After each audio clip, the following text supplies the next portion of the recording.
I'm thinking there's 3 or 4 scenarios where weaponry would be left behind for terrorists to have. One would be the liberals in government somehow making a deal with the Taliban because something that I don't know if it was Trump that did or made a deal that they were gonna protect against because they were gonna fight against. Remember when there was a deal against the Taliban fighting against ISIS or mellowing the, and so there was a trade made that nobody knew about. That here we'll give you some weapons to protect cities against ISIS. And then it was just handed down, and this freaking stupid government, whoever would think that giving weapons to them would be good for U.S. and the citizenry would just agree with it. I wouldn't. I would not agree with that in any way. I wouldn't agree with negotiating with terrorists in any way, shape, or form. But there's that. Then there is the scenario where uh, civilian, they're not civilians. I think they fall under G or something like that pay grade, where they're civilians, like the not well maybe I don't know contractors or whoever would be issued weapons or maybe came into weaponry to just guard their stuff and were being shipped back and were told that they had to leave the weapons behind, or people in the buildings there that the embassy, or I don't know what they got. I don't know what kind of civilian force they got there, you know just to deal with paperwork and stuff. But if they procured or were issued weapons and then were told by some guy that came over on a civilian flight that weapons aren't used, so he made up in his mind that, well, we can't take weapons back because I came over on a flight that didn't allow weapons or whatever. And then they made up in their own mind that, we have to leave all the weaponry behind because we can't take it back. Now that's a stupid decision. That's basically like the media being in charge of information. The guy didn't look into it. He just figured, well, I couldn't have weapons because they look for it when you're coming over, in the TSA.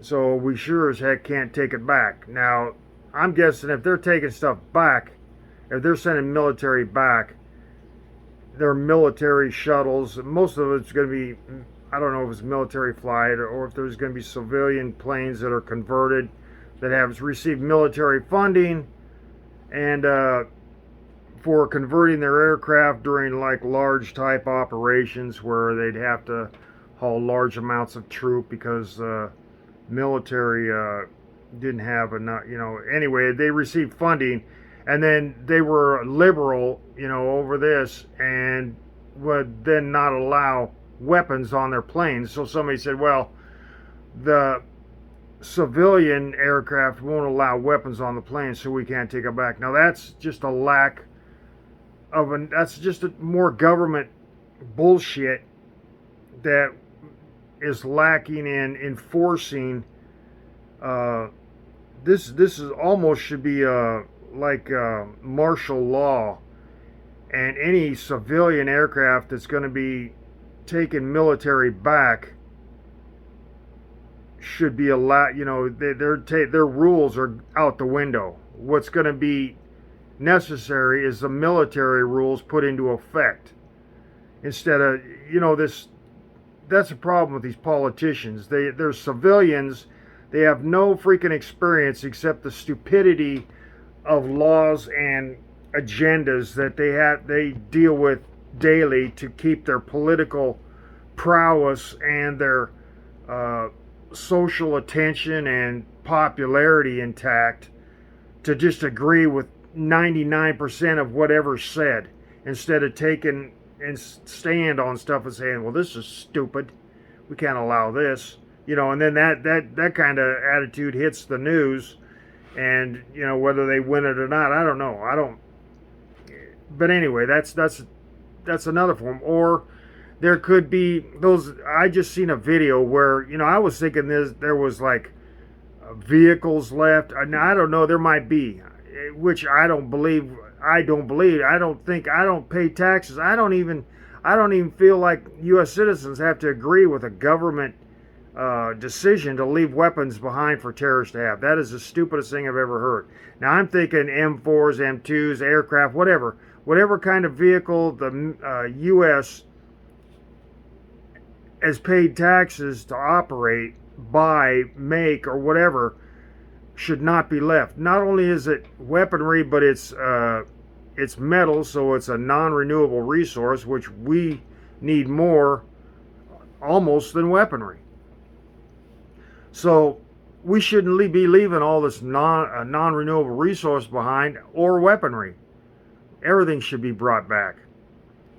And why this stuff wasn't taken to driven in a largest convoy to an ocean port where it could be loaded onto a ship instead of just some little airport where, this almost sounds like some government snafu to support some sort of terrorist activity, or it's not making any sense.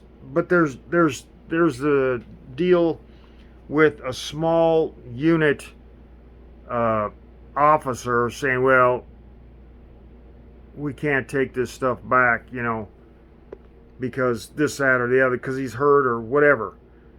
You don't leave weapons in the hands of the enemy.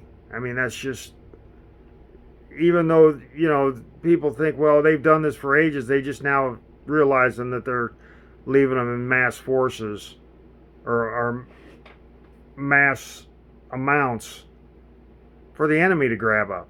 We was there for 20 years. We've been calling terrorists the enemy for 50, 60 years. And why would we ever give them weaponry or money or anything? If you're trying to get rid of something, I mean, we got embargoes on countries that we do partial business with. What are we doing, partial business with terrorists or something? I mean, this doesn't make any sense. So if there's a small unit leader that said, oh, we can't, hurt or somehow told his, because a video I seen was like there's 20 AKs and like 20 M4s and some nods left on a shelf somewhere in an airport. And now if this is what the news is in an uproar about, is leaving some AKs, 10 or 20 of those behind. Now I'm guessing those would be filed as lost once they come back, and the taxpayer would have to fill the tab for that. I don't want to leave anything. You're telling me that those 10 or 20 weapons and the nods can't be thrown somewhere in a vehicle that's going to be transported out of there, or someplace on an aircraft where they can be transported out of there? This is not making any sense. Or there's some guy, some officer saying, oh, I got these 20 people with weapons. I'm going to keep those weapons for myself, but I'm going to tell them they can't turn them, or they can't take them back. And I'm going to say, leave them on the shelf. I'm going to have one of my soldiers film it. Then after it's filmed and uploaded to social media, 10 minutes later, we're going to scarf those up, put them in my Humvee, and we're going to bug out. And those are going to be ours, for whoever in the know that he has them. This is the scenarios that I'm thinking is happening. But just people, why would you? You can't take them back on the aircraft. Somebody higher up said you can't take them. There should have been argument that you don't leave weapons to the enemy. I mean, that's just the fact. And anybody in charge, even getting written up for arguing about that. I mean, that's where social media comes in, is you capture that argument. And of course, they'll probably say, well, you can't capture this because this is military. This is a secret operation or confidential operation. You can't put that on social media. That sounds illegal. Everything. The officers that they're like cops that don't know the law and will arrest somebody for not breaking the law. They'll just make up something and then arrest them just so they can have power over the situation and not lose a point, to control. But this is, I don't know. Either the media is not reporting, or I'm getting information that there's vehicles being left behind. I'm thinking like M2s, M4s, whatever. I don't know what they have over there now, but I'm a citizen that says that you don't leave that stuff behind. Both non-renewable resource and that it's weaponry in the hands of the enemy. I wouldn't do it. It's almost like a double standard.